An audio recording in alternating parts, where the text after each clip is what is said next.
Hello. Can you hear me now?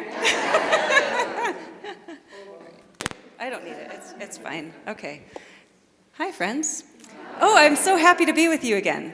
And usually when I'm here, Trish is not here. So you could just get like double blasted with love and joy this morning because both Trish and I are. And I had not met Summer until this morning.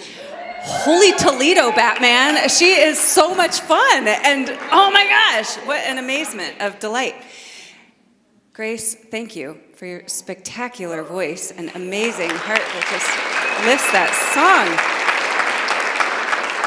So I'm Sarah, and I would love to invite you to join me in the Sufi Invocation to start, which I sent very rudely to Liz, who could put it into a slide at just after midnight last night, because I'm like that. Sorry, Liz. So is it up here? It's almost up. Can you see me now? Please repeat after me. Towards the one. Towards the one. The perfection of love, harmony, and beauty. The perfection of love, harmony, and beauty. The only being. The only being. United with all the illuminated souls. United with all the illuminated souls who form the embodiment of the Master, who form the embodiment of the Master, the Spirit of guidance, the Spirit of guidance. All right, see, we don't need to see anything. We can just, I'll babysit it along. So I'm so pleased to be with you on the last day of Epiphany for this year. So every time I get to speak anywhere, I look at what's happening in the calendar of spiritual significance. And I didn't grow up celebrating Epiphany per se, but maybe some of you did. And I understand that, oh, look, there's the invocation. Nope, we don't want that. That's not, I mean, we do want that, but not yet. So we can just take the slides down. I don't need anything right now. Thank you. It's okay. It's so good.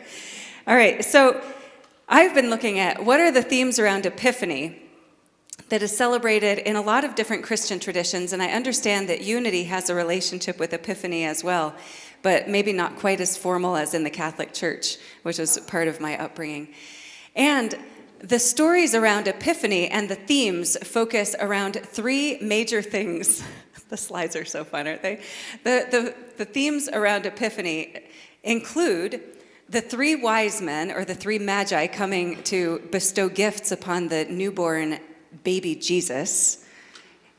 I don't know, that didn't dawn on me as a child, but now that I'm 50 years old, I'm like, how crazy is that? That these three sages from very different traditions in India and Arabia and Persia are teaming up to go find this newborn king and to bring the most glorious gifts imaginable. Now, I'm taking this, just this year for the first time, I'm looking at this as a spectacular miracle of interfaith celebration. That is, these wise beings who are looking for the revelation, the wisdom keepers, the beings that are carrying the light of God for the upliftment of humanity in any form, anywhere, at any time. Can we just pause for 3 breaths to just let that sink in? Now you can just think back to, what is your own home faith tradition? And how many of us go looking for who is carrying the shining light of the divine message in any other faith tradition or outside of a faith tradition? And how many of us are willing to step out of our comfort zone of our own home space to not just be curious about, but to go on a massive journey to attune to the stars, the human beings, nature, any form of wisdom and guidance that can turn our hearts in the direction that will be useful for us, to step onto a path of great adventure and unknown, to find the beings that are representing that divine light, and to bring all of the most precious things in our life and say, here, I see you. I recognize you and your perfection and the way that you are embodying divinity. And I offer you the greatest, most precious treasures that I can find. Now there's that, and then there are a couple miracles. Then there's turning water to wine. I think that's a good idea. I don't know. Seems like a good idea to me. I just had someone telling me about the wine in ancient Greece. I don't know if this is, thanks, Paul, who was talking about the ways that the wine was diluted by like 100 times with water because it was such a crazy concoction of things that would really kill you if you drank it full strength, and so it has to be diluted 100 times to be drinkable, and then you just drink it all day long. And the reason to do that, though, I was not planning to tell you this. The reason to do that, though, is to open the awareness, to soften the defenses of the ego self that think that we understand what's happening. And we go like, we want to get a little tipsy, whether it is with a physical wine or whether it's with divine wine. And Sufism talks a lot about the divine wine. There's a lot of theme around the metaphor of wine, of being drunk, which you hear a lot in the poetry of Rumi, for example, and Hafiz, that are talking about the wine of the divine nectar that makes us really spiritually drunk. Or it makes us so humanly drunk that we're really spiritually awake.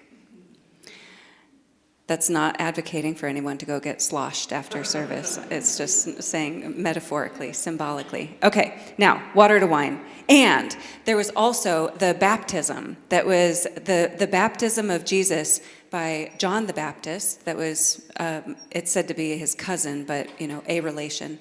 And while Jesus is underwater being baptized, there's an opening in the heavens, and there's the voice of God saying, "This is my son with whom I am well pleased." Do you remember this story? You know it well. Now, that is significant not because of the baptism itself and not because of the heavens opening and God speaking, but because of who God is speaking to. That God was not speaking to all of the Jews. God was speaking to everyone. And especially and most remarkably, not the Jews, the Gentiles. That is outside of the box again and again and again. With all of these things, it's about being outside of the box. All of the prophets, which are really the central theme of Epiphany and of a whole lot of our spiritual teachings and practices, the prophets are the messengers of God. They're the beings that have a particular attunement, a connection to the divine presence, that can hear the voice of God, that can hear the words, that can hear the message that needs to be conveyed to humanity in this moment, for this time, in this way, in this language, from whatever faith tradition. That includes Moses, Jesus, and Muhammad.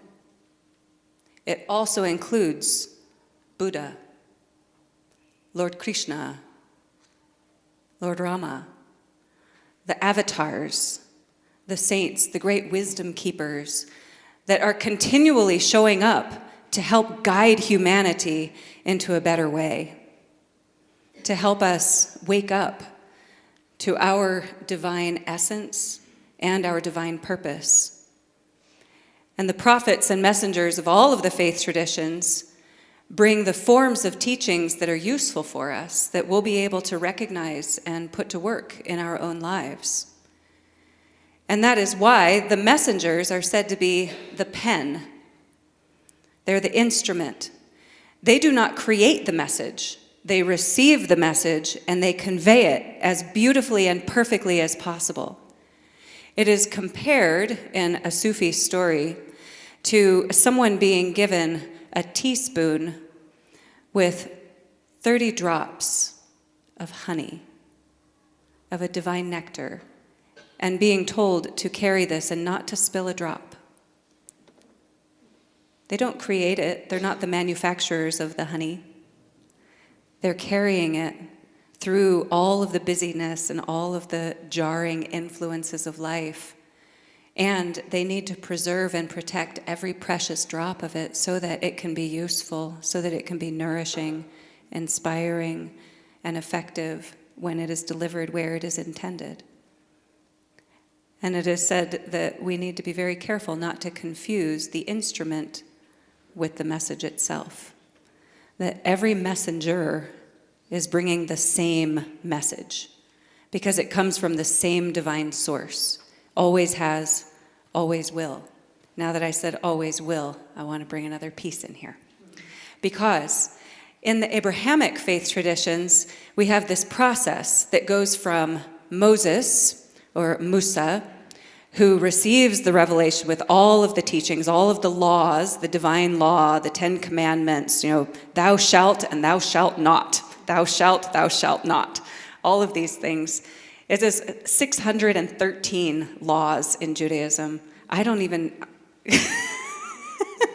can't keep track of 5, but it's so many laws. And then Jesus comes and says, well, we have all of these laws. Yes, let's pay good attention to them, and let's not confuse the form with the essence.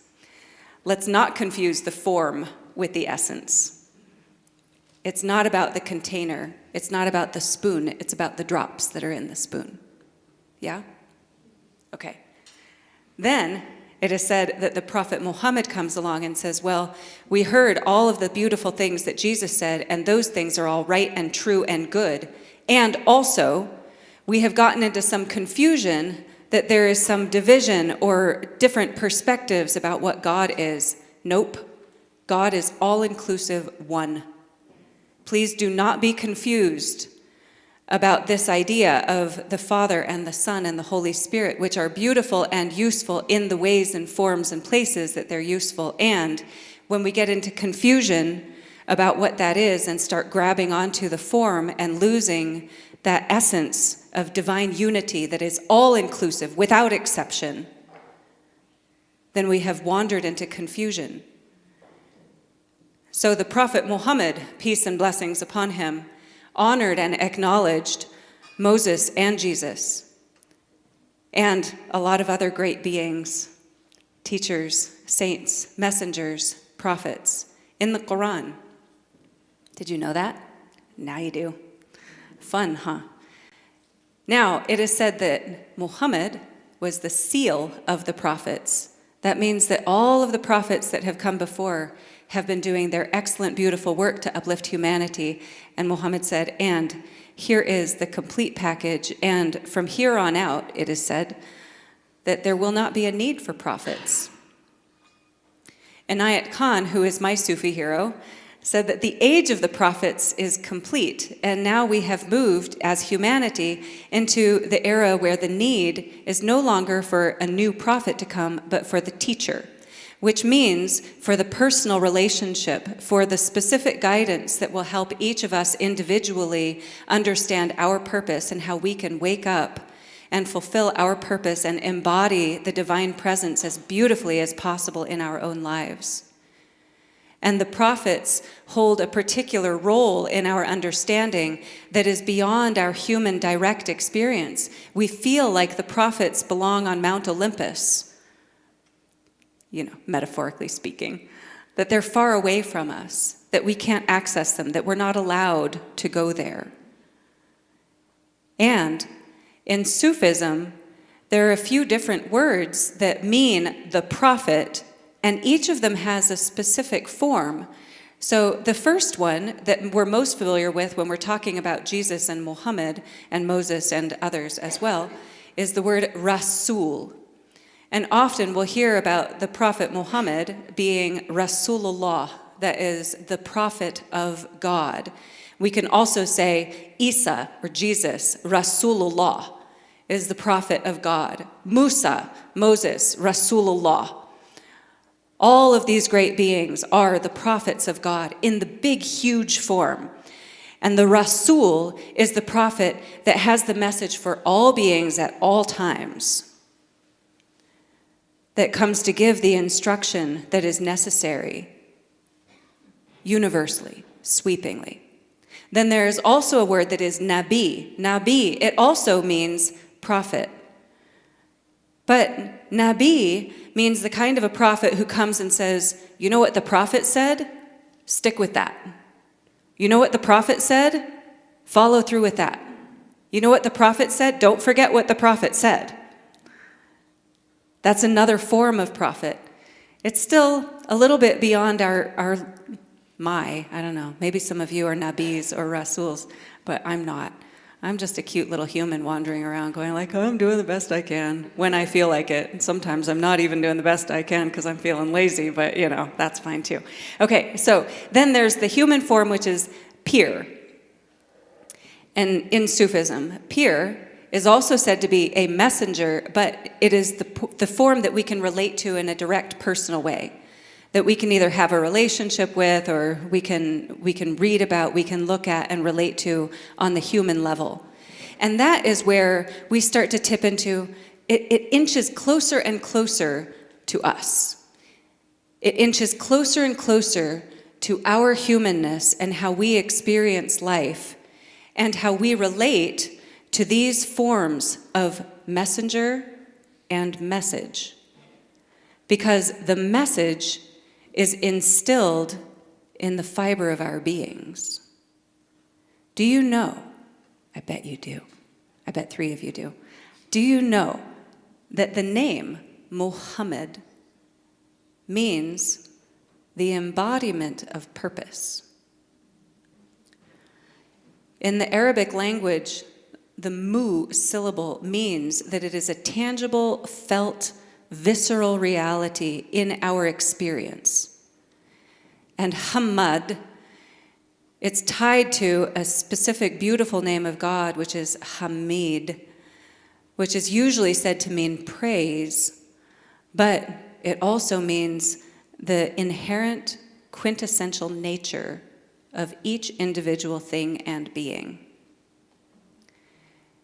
So in this way, if you take the name Muhammad and you take the capital M and make it a lowercase m, then we're saying that every single one of us has a responsibility and an opportunity to embody that, to feel that divine nature and essence within our own beings, to be the living messengers, to carry the divine light, the wisdom of God, to uplift humanity, to know that when we come into existence, each of us in our own hearts is given a spoon with 30 drops of honey. And each of us is instructed to carry that, to protect it, to concentrate on it, to be conscientious about it in every moment of our lives, so that we can carry that divine message and that purpose everywhere we go. There is another story that is very similar, where a Sufi master gives his student 2 drops of oil and says, carry this through the marketplace and don't spill a drop. Similar.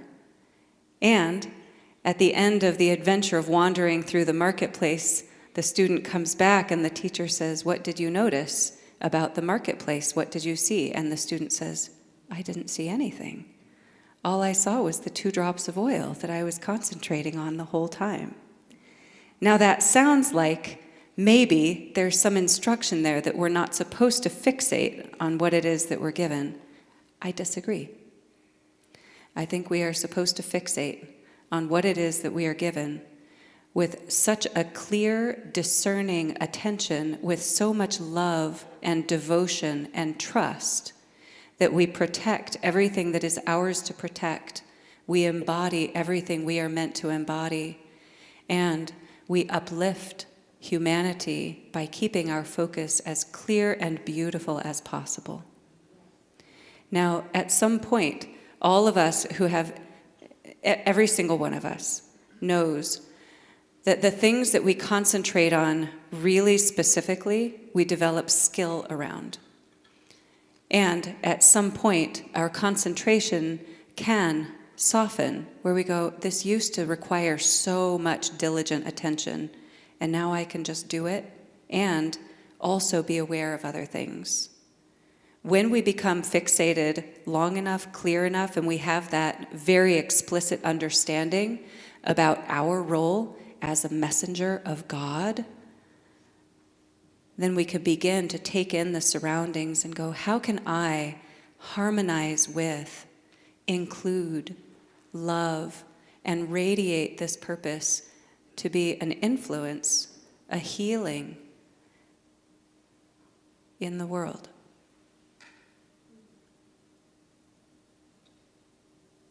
I just talked forever and have said nothing that I thought I was going to tell you. Okay. Thanks. I'm not done yet, though. We have a little more.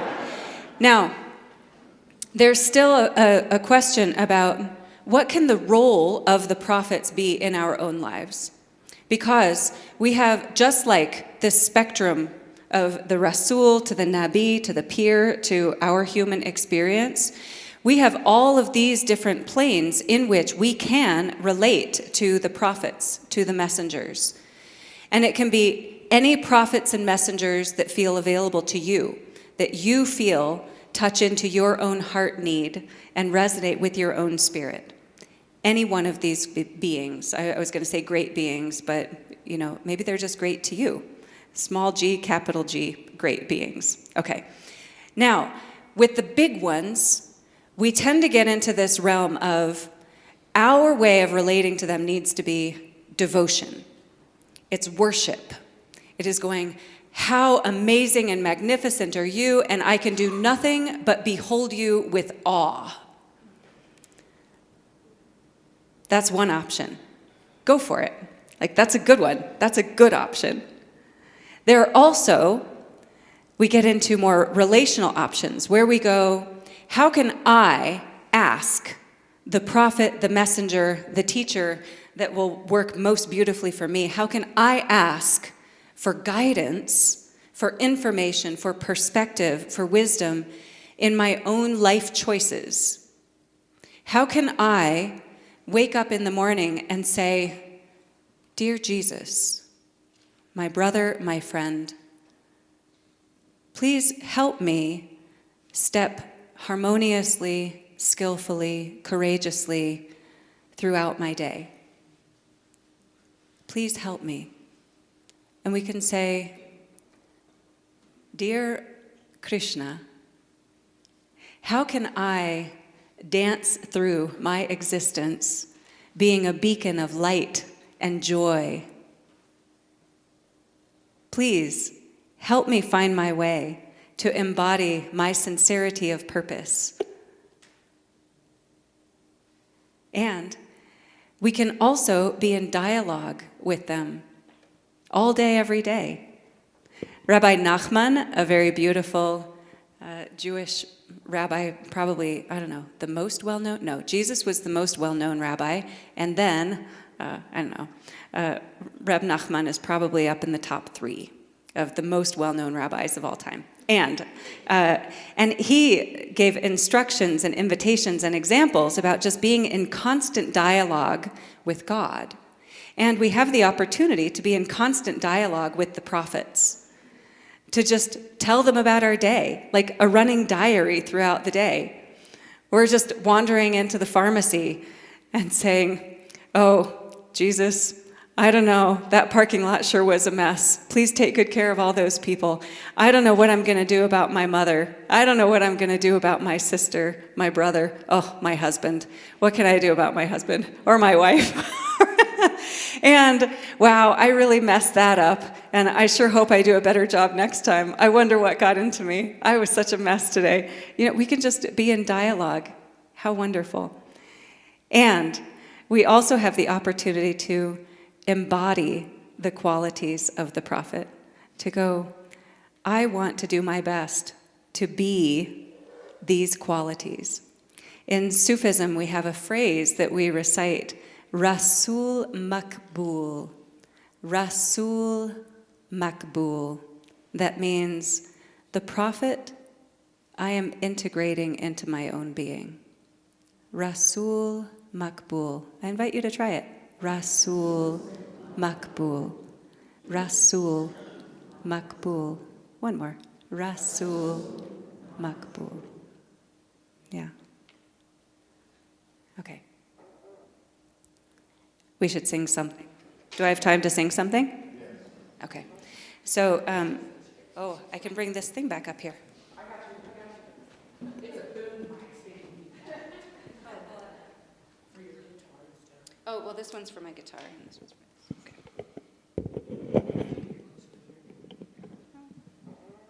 Oh, thanks. Gosh, you're nice. You're like cool and feisty and skillful and nice.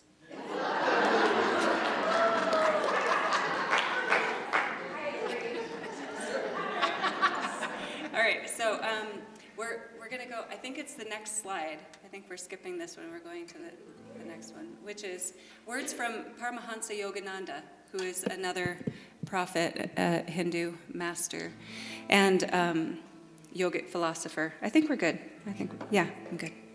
Thank you. May thy love shine forever on the sanctuary of my devotion. May thy love shine forever on the sanctuary of my devotion, and may I be able to awaken thy love in all hearts, in all hearts. May I be able to awaken thy love in all hearts, in all hearts. May thy love shine forever on the sanctuary of my devotion. May thy love shine forever on the sanctuary of my devotion, and may I be able to awaken thy love in all hearts, in all hearts. May I be able to awaken thy love in all hearts, in all hearts. One more time. May thy love shine forever on the sanctuary of my devotion. May thy love shine forever on the sanctuary of my devotion, and may I be able to awaken thy love in all hearts, in all hearts. May I be able to awaken thy love in all hearts, in all hearts. Did you get it? We'll take that into our meditation.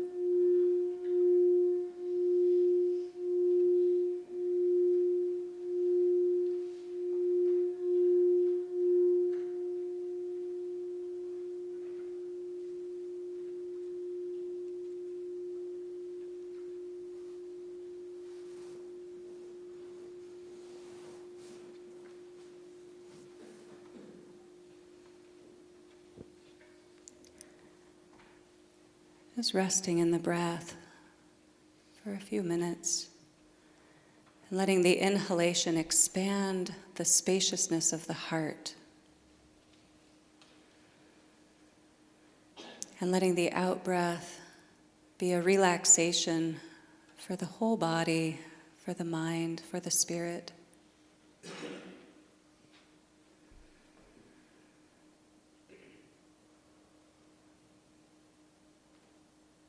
And feeling that this beautiful, luminous spaciousness of the heart is connected in with the divine being that is eternal and magnificent.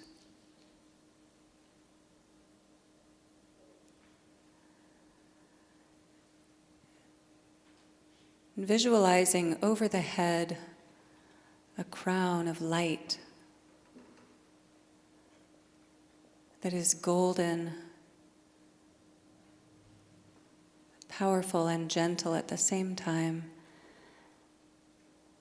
feeling our own hearts and our consciousness connected in with the God consciousness that we came from and that we still are.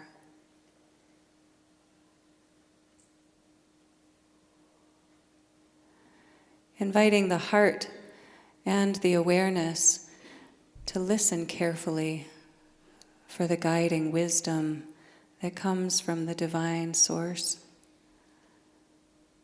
and that is constantly speaking to each of us through your own breath, through your heartbeat.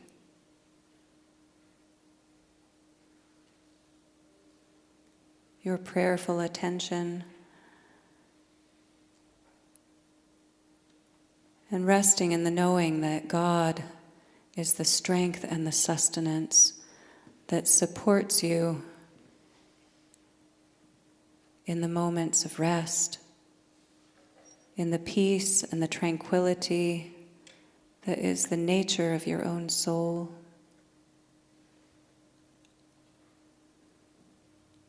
And that divine light, that spirit of guidance, is also the energy that is available to you that inspires and moves you forward with courage, with hope.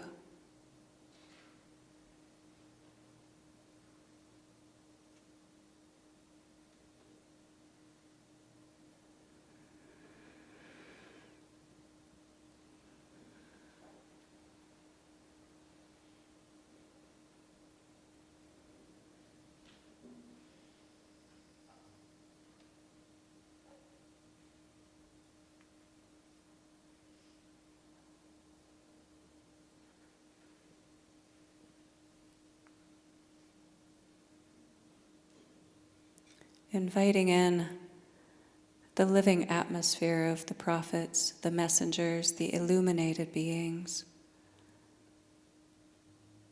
that can hold your heart, hold your hand, and guide each step.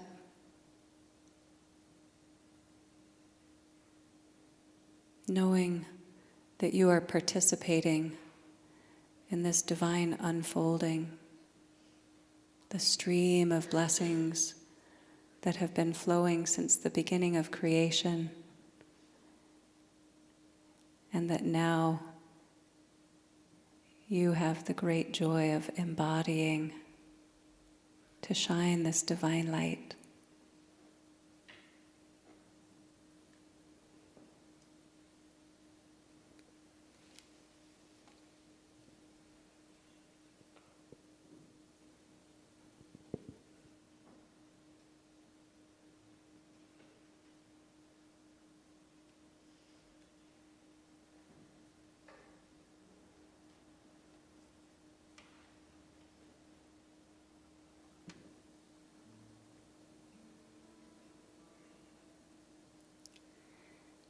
Lord, prepare me to be a sanctuary, pure and holy, tried and true, with thanksgiving. I'll be a living sanctuary for you. Lord, prepare me to be a sanctuary, pure and holy, my hero, tried and true, with thanksgiving. I'll be a living sanctuary for you.